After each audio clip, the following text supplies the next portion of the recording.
Fall ball's winding down. It's been a good fall. Guys worked extremely hard. It's been different fall for us. We've changed a lot of things up, and it's been pretty competitive. Looking forward to having an opportunity to play some innings against outside competition this weekend and kind of finish things up, wrap things up as far as team practice, and then we'll get into basically the segment where we're working on a lot of position things, infielders with infielders, and that type of stuff. So yeah, ready to go. Go ahead, Bob. Yeah, Dave, you said it's been a different fall ball in a lot of ways. Could you share some ways it's been different? It just worked on having scrimmages much. That's probably the first thing I could tell you, that we don't have the near as many at bats as we've had probably the previous 7 or 8 falls here. Normally probably around 80 at bats is what you'd get in the fall. We scrimmage a lot. The guys are mostly 40 at bats maybe. And just because we've done a lot more just practicing. And what I mean by that is, working on skills and really offensively working on other things besides, just hitting, working on a lot of base running and, bunting, things like that. Put in a lot of time with that. So hopefully it'll pay off. Was that just somewhere you felt like, because you guys have been pretty successful doing it the way you've been doing it, do you just feel like you want to change it up and stress fundamentals more? Or? Yeah, a little bit more. Just, sometimes you assume things as a coach, and, the guys, they don't, when you think about the kids we get out of high school, they don't work on a lot of things. And, they probably do in high school, but in summer ball, they just play. So they're not working on refining things like base running and bunting for a hit, and maybe even throwing the ball through the cutoff man, whatever. Some organizations are better than others at teaching those things, but we put in a lot of time with that. We just felt like we needed to do that just to make sure we're good at it when spring rolls around. And so with less scrimmaging, does that put a little more emphasis on these exhibition games, kind of seeing how guys are doing in a real type game setting, I guess as close as you can get to in practice? Yeah, the thing about an exhibition game is, our hitters get to see different arms. When you get toward the end of fall ball, they might have seen the same pitcher 4 times, once a week or whatever. Might not be on the same team or face them every weekend, but you're seeing it. And when you're facing outside competition, it's just different feel. Sometimes you find out some things about guys both ways. Hey, these guys a gamer. Lights come on, here they go, and it's a little different motor. And maybe you find out that some guys are a little bit nervous right now, and this might help them get over it a little bit, heading into the spring. I'm gonna have a couple more. I'll turn back to Oliver. Thanks, Dave. Okay. Yeah, let's go ahead. Yeah, Dave, after the season ended last year, you talked about the level of athlete you wanted to have in the program and kind of wanting to be more well-rounded as a lineup. And stolen bases are way up this fall, like, almost double what you guys had at this point last year. Do you feel like you accomplished that this offseason after seeing the guys for a few weeks and seeing what they're capable of? Do you feel like you have a more well-rounded lineup this year? Well, I know that we've worked at it a lot, and we should be able to run when other teams are not paying attention. We're also going to work it into our offense, or we have worked it into our offense a lot more, where, maybe we're taking more chances. But it's, in the fall, you're going to run wild. If you think that's what you can do, and that's what we did. But it made us better. Literally the last, I'd say 10 days, our pitchers have done a lot better job of holding runners, being able to defend it.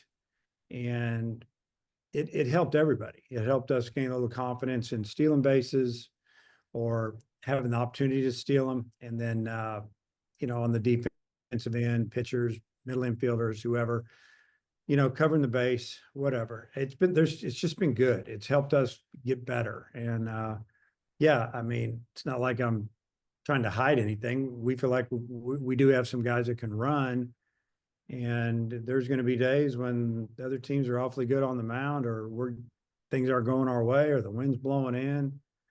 We can still hit home runs. We've got power. We've got athletes. And yeah, to answer your question, I feel like with most of the lineups we can put out there, we're going to be a lot better equipped to score runs, so to speak. And Zach Root, he had a pretty good outing the other day, but he's had a few this fall that didn't really go his way. Just how surprising was that, and how do you feel like he's responded to that adversity in fall ball? Yeah, I mean, he had one that didn't go well. We only threw him that one inning because his pitch count got up. But no, I feel like he's fine. His stuff's good. A lot of times these guys come in here, obviously, that have transferred in, and they're a little nervous. It's all new for them. Even though they have experience, they need to go through that a little bit. And I think you can credit our offense. I think our offense is pretty good. And they took advantage of some mistakes. And but his last outing, I think he really showed what he was all about. So I mean, as a coach, you're always concerned about everything. It's our job. But honestly, I'm not concerned about him. He's going to be fine. Kind of going off that, you got him and Landon, who I'm assuming came in hoping to be weekend starters, and then Gackle and Wood seem like guys that are pretty qualified for that spot. Just how have you seen that kind of battle, if you want to call it that, for those rotation spots play out, and just what have you seen from those four guys in particular? Yeah, I mean, you name four guys that have a chance to start. Gabe's solidified up there, one or two. He's pitched really well since he walked in the door a year and a half ago. I think Wood has made a big move, and his worst outing in the fall was his last one, and it still was pretty good. Two new guys. I mean, they could start. They could be out of the pen. So could Wood. So could a few other guys. So, yeah, I think everybody's adapted well. Nothing's in stone yet, and even if it was the first weekend of the 25 season, doesn't mean that's the way it's going to go when we get to conference play. I think there's still a lot of jobs to be won, and we'll figure that out as time goes on. Dudley, go ahead. It seems you've really hit on the portal guys. Just talk about how important that is to a roster these days, and you can't really miss. Yeah, it's there's always going to be something happen, whether you get somebody that comes in that you didn't know about an injury, or whether it's a freshman a freshman right out of high school here, or maybe a transfer. There's always some surprises. Sometimes they're better than you think walking in the door. Sometimes it's just they make a jump, and I think we've done a pretty good job of finding some guys that are really going to help us right away. For the most part, it's gone that way the last four years for us. Last year, there was a couple of guys that were beat up or whatever that didn't have great years, but I feel like that, like you said, we've done a pretty good job of getting guys in here that want to get better. They're bringing what they've already got going for them in, and they're letting us coach them, and it's super important. You just can't make too many mistakes, and I think if you do make a mistake, guys can help you some way. Maybe not as much as you were hoping, but I feel with this group right now that we have a chance to really elevate where we were last year. We brought in some really, really talented young freshman pitchers that I'm excited about. These guys throw strikes, they compete, they've got good stuff, and it's a really good mix. And I guess one of the toughest things as a coach is when you've got to get your roster down to take it into the spring. How important is this weekend kind of finishing that off? Yeah, I mean, you always looking, always watching, always trying to figure it out. The weekend, yeah, somebody might step up. I don't think anybody's going to change my mind on if they're good enough to make the team or whatever. We've got a lot on our plate going forward with the possibility of a 34-man roster next year walking in the door, and you're signing kids in November. You got kids in here now, and there's not a Division I program, at least at the Power 4 level, that is not really, really concerned with this. I don't understand it a little bit when it comes to, taking opportunities away from, male baseball player athletes and putting this walking in the door roster on us instead of letting us have more than 34 next August, so to speak. There's going to be hundreds of really good baseball players in programs or coming out of high school that are going to have to find new places to play, or because teams can't get them on their roster now. I don't like the way it's all gone down, and I know I'm rambling. It's another issue that we're dealing with right now. But yeah, it makes it really difficult. Appreciate it. Come back around, Bob. Yeah, Dave, I'm sure you're going to use a lot of pitchers, but do you know who you're starting Friday? And do you have a starter Saturday, or just kind of wait and see about Saturday? Well, we'll start, Gackle Friday, and we're planning on pitching tomorrow, like 6 or 7 guys. Could be more, if they make us pitch more because it doesn't go great. We'll do what we need to do. So kind of the way it's going to work, the first game, Friday's game, will be a regular 9-inning game. If somebody wants to run because they have run a player for one of their starting defenders, so to speak, because there's little issues, because I was talking to Coach Holliday yesterday, and I think they've got a guy or two that getting close to maybe hurting a hamstring or something, and I'm all good with it. We don't have that issue yet. Hopefully that doesn't happen today at practice, but they can run somebody, so they'll be a little loose there with the rules, and then, but we'll play 9, and then the way we're going to work it on Saturday is we're going to probably play 10 innings, but we're going to play 2 5-inning games. We talked about this yesterday, and we had talked about it when we originally were making plans to do this and to play a little bit more than maybe 9 innings. So we decided to go 10. So at the end of 5 innings of the first game on Saturday, we'll take a 10 or 15-minute break, let them fix the field again, and then we'll start up as soon as we can and play 5 more and finish it up. You probably plan to play most of your position guys, give everybody some at bats and some time in the field. Not necessarily. Not everybody. Okay. So, And then somebody's why I think Andrew's the other Andrew is doing something, but he had some personnel questions because I haven't paid as much attention. But I guess he asked about Rocco Pepe. I know he didn't scrimmage Friday. Is he okay, or is he dealing with some health stuff? yeah, he tweaked something in his back. So he's real close. I mean, he would have been a guy that probably at a minimum would have been our starting designated hitter this weekend. But I don't think, as of yesterday, he's ready to go yet. He hasn't taken batting practice in about a week now. So we're just letting him heal up. But yeah, that's kind of his situation. Okay, and then Brenton Clark, I think he started, but I was not out there Sunday, but Dangle or somebody said he fouled a pitch off his leg or foot or something. Is he okay? Yeah, he's fine. So he can play. And Yeah. then Dietz, does he need surgery, or what's he doing? He already had surgery. Okay, well, okay. Yeah. So he hadn't He's done fine. it. Yeah, He's sorry. slowly getting there, and he's going to be a Okay. big part of our staff. Is he going to be okay for the spring? Yeah. Yeah. I Okay. mean, as of now, yeah. And I think the guy I was thinking of was Cooper Dossett. I was getting my D guys mixed up. Yeah. Cooper had surgery.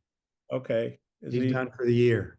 Okay, he's done for the year. And then I guess I forgot about this, but Jason Jones transferred over to Oklahoma State. I have no idea if he's playing over there doing anything, but have you kept track of him, or maybe you're going to see him this weekend? Well, I think some of the guys have obviously stay in touch with him. I think he's battling for that third base spot over there. I don't know if he's their starter, or I don't know his situation, but yeah, he's at Oklahoma State, and hopefully it goes well for him, his junior year. And then how did obviously there are a lot of good teams in the area, and you guys have played Oklahoma State before. Was there a particular reason why this worked out to play them, or did you reach out to other teams, or it just kind of was the best fit? Well, we were going to play in Omaha in an event, and they were supposed to be there with us.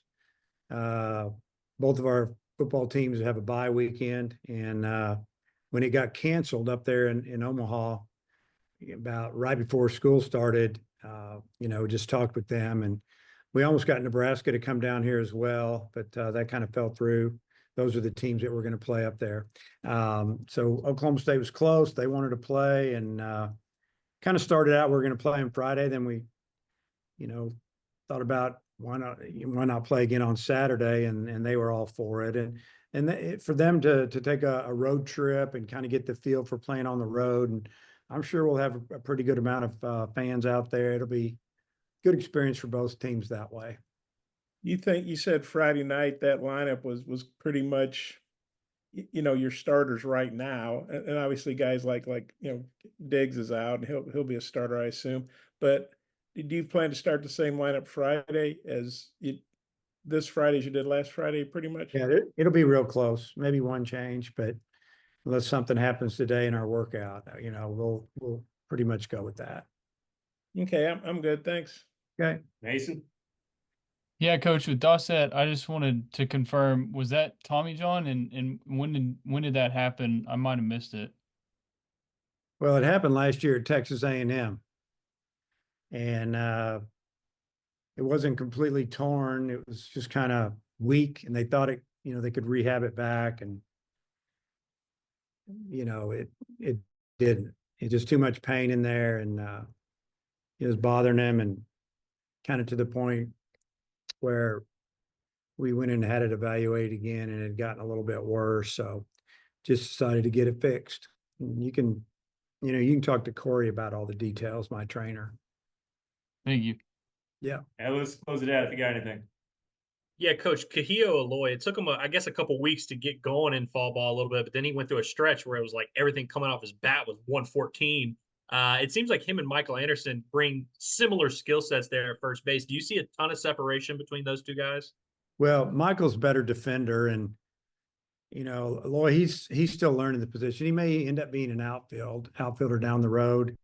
Last year at BYU, he just DH'd. He didn't really do anything, and they signed him as a pitcher, if that tells you anything. So they didn't have him hit in the fall, and so he had a lot of time off from swinging the bat, trying to become a pitcher. And yeah, so he had he had a couple really good weeks there. Last week it didn't go great for him, but he's he's definitely a threat at the plate, and he doesn't get cheated. Pretty good eye, but he's had some really good days, and you'll see him this weekend, probably DHing a little bit. BetOnline is your #1 source for all your betting needs. Get the latest odds, lines, and matchup reports for baseball, boxing, golf, and more. BetOnline continues to be the fastest and easiest way to place your wagers, including live betting and your favorite casino and card games available to play right from your phone. Head to the website or use your mobile device to sign up today and get in on the action. Remember to use our promo code BELIEVE, that's BLEAV, for your 50% welcome bonus on your first deposit. Bet online, where the game starts.